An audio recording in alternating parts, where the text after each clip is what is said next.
Imagínense esto, estamos en una época en la que las películas de acción ya parecían tener dueño, porque todo estaba dominado por las grandes franquicias, los héroes musculosos que parecían imposibles de derrotar, los universos cinematográficos donde cada movimiento estaba calculado como si fuera parte de un tablero de ajedrez gigante. El cine de acción en los últimos 20 años se había convertido en un espectáculo casi coreografiado al milímetro, con sagas como Rápidos y Furiosos que habían dejado de ser de autos para convertirse prácticamente en aventuras de superhéroes con nafta en las venas, o con John Wick que había reinventado el género desde la elegancia fría y brutal de Keanu Reeves. Y en medio de todo eso, nadie, absolutamente nadie, se esperaba que apareciera una historia llamada literalmente Nobody, o sea, nadie. Una película que desde su mismo título parecía estar diciendo, che, yo no vengo a ser el nuevo gran héroe, yo vengo a contarte la historia de un tipo común, alguien que podría ser tu vecino, el señor que te cruzas cuando vas a comprar el pan, el que parece que nunca se mete en nada, pero que guarda un secreto gigantesco.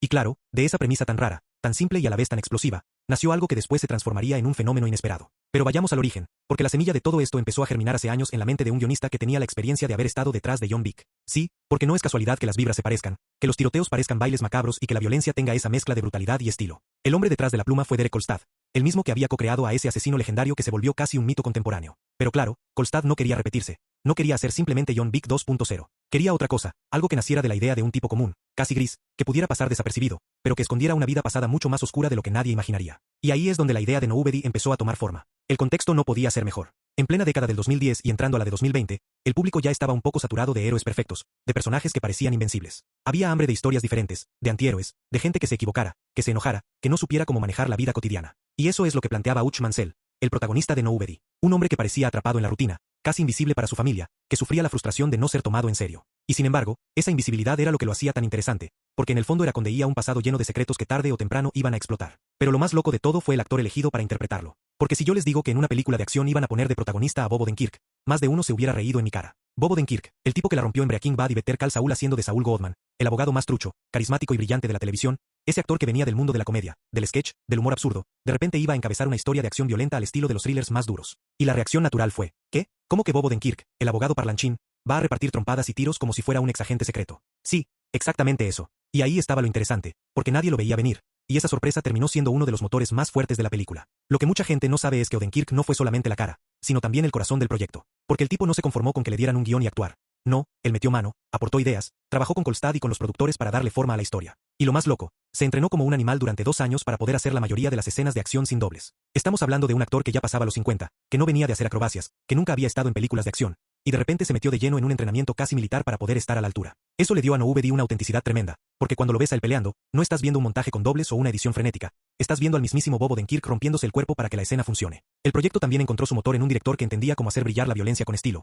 Ilya Naishuller, el ruso que había dirigido Hardcore Henry, esa película loca filmada enteramente en primera persona como si fuera un videojuego de disparos. O sea, ya desde ahí sabías que el tipo tenía un ojo distinto, que iba a mezclar brutalidad con creatividad visual. Y eso fue clave, porque Nobody no quería ser un clon de John Wick, sino tener su propia identidad, su propia forma de mostrar el caos. El contexto cultural también influyó un montón. Pensemos que la película se estrenó en 2021, en plena pandemia mundial, un momento en el que la gente estaba encerrada en sus casas, frustrada, con bronca contenida. Y de golpe aparece esta historia de un hombre común, reprimido, que un día explota y empieza a liberar toda esa furia. Fue como una catarsis colectiva. No es casual que tanta gente conectara con esa idea, porque todos estábamos un poco como Hutch, atrapados en rutinas que parecían sofocantes, soñando con tener un momento para descargar todo. Y Nobody ofreció esa fantasía, de una manera exagerada, claro, pero tremendamente liberadora. Y lo que parecía un proyecto arriesgado terminó convirtiéndose en un éxito inesperado. Nadie, ni siquiera los productores, pensaban que la película iba a pegar tanto. Costó apenas $16 millones, una cifra bajísima para los estándares de Hollywood, y recaudó más de 60 millones, en plena pandemia, cuando la mayoría de las salas estaban cerradas o con restricciones. Eso fue una locura. Y ahí empezó a gestarse la idea de que había futuro, de que esto no se iba a quedar en una sola película, de que había nacido una nueva saga.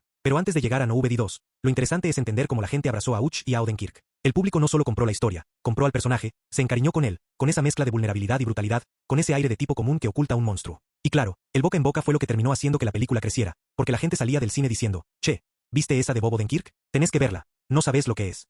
Y eso, en una era donde todo parece vivir y morir por el marketing digital, fue casi un milagro. Ese hombre que parecía un padre aburrido, invisible, atrapado en la rutina, bueno, Nobody 2 nos muestra que esa tranquilidad que todos pensábamos que merecía, es imposible para él. Porque Hutch no puede simplemente relajarse. Después de lo que pasó antes, uno pensaría que lo único que quiere es descansar, respirar aire fresco, olvidarse de enemigos, explosiones y mafiosos. Y justamente eso es lo que decide hacer. Unas vacaciones. Sí, unas vacaciones normales, de esas que sueña cualquiera después de un año pesado, caminando por un pueblito tranquilo, tomando un café en la plaza, quizás leyendo un libro, y si tiene suerte, no recibir un solo disparo. Pero si conocen a Hutch, saben que tranquilo no existe en su diccionario. Desde el principio, la película juega con ese contraste entre lo cotidiano y lo extraordinario. Lo vemos eligiendo maletas, probando ropa de verano, saludando a los vecinos y tratando de pasar desapercibido.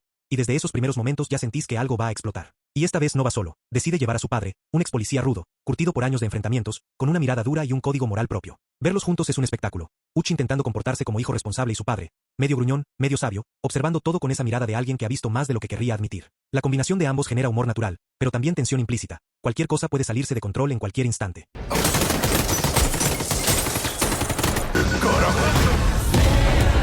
Mientras Uch sueña con caminar tranquilo por Plomerville, disfrutar de su café y saludar a los vecinos sin sobresaltos, la película deja pistas sutiles de que la paz no va a durar. Miradas sospechosas, algún vehículo extraño, rumores sobre un hombre misterioso que llegó al pueblo, y luego, de repente, aparece ella, Lensina, la supervillana que eleva todo el nivel de peligro. No es solo alguien que quiere destruirlo todo, es alguien que conoce sus habilidades, sabe cómo desestabilizarlo y lo presiona de manera personal. Su aparición cambia el tono, las vacaciones de Uch ya no son solo un respiro, se transforman en un juego tenso donde cada acción tiene consecuencias inmediatas para él, para su padre y para todo Plomerville. Lo genial de No VD2 es cómo combina acción, humor y humanidad. Uch interactúa con los locales, intenta pasar desapercibido, pero incluso mientras lo hace, hay momentos que te hacen reír. Torpezas al pedir un café, gestos incómodos tratando de no llamar la atención, e incluso algunas indirectas de su padre que dejan entrever que él tampoco puede simplemente relajarse. Todo esto crea un equilibrio perfecto entre humor y tensión, mostrando la profundidad de Uch. Es un hombre humano, con miedos y virtudes, que improvisa y sabe que nunca podrá escapar de su propia naturaleza. Pero claro, Lensina no lo va a dejar tranquilo. La película construye el conflicto de manera gradual, dejándonos anticipar que cualquier paso en falso puede ser fatal. No es solo la pelea física, es un choque estratégico y psicológico. Lensina conoce a Uch, sabe sus límites y juega con ellos, mientras él intenta proteger a su familia y mantener su identidad bajo control. La tensión se siente en cada escena, y vos, espectador, estás al borde del asiento, preguntándote qué va a pasar en el próximo movimiento. Y, por supuesto, la acción es brutal. Cada enfrentamiento tiene ese estilo crudo y realista que nos encanta. Golpes que se sienten, improvisaciones que sorprenden, estrategias inesperadas, y la combinación de Uch y su padre como un dúo mortal y sorprendentemente divertido. Esa dinámica también desarrolla la relación entre ellos. Respeto mutuo, complicidad, y el contraste entre la experiencia del viejo policía y la astucia de Uch. Y llega el clímax que todos estábamos esperando. Uch y su padre están en el corazón de Plomerville, intentando mantener el control mientras Lensina demuestra por qué es una fuerza imparable. La película expande el escenario de manera increíble. Plomerville entero se convierte en parte de la historia, desde las casas hasta los vecinos y turistas que reaccionan ante cada movimiento de Uch. Y justo cuando pensás que todo está fuera de control, aparece el icónico cartel gigante que dice Plomerville, marcando su territorio y simbolizando el caos inevitable que la presencia de Uch genera a su alrededor. Lo más fascinante es cómo, a pesar de toda la tensión y acción, la película mantiene momentos de humor y humanidad. Ver a Uch intentando mantener la calma, a su padre gruñendo y corrigiéndolo de vez en cuando, y todo el pueblo reaccionando a cada uno de sus movimientos, genera situaciones inesperadas y divertidas que contrastan con la violencia y la estrategia de Lensina. Esto recuerda que la saga de Uch Mansell no es solo sobre peleas y adrenalina.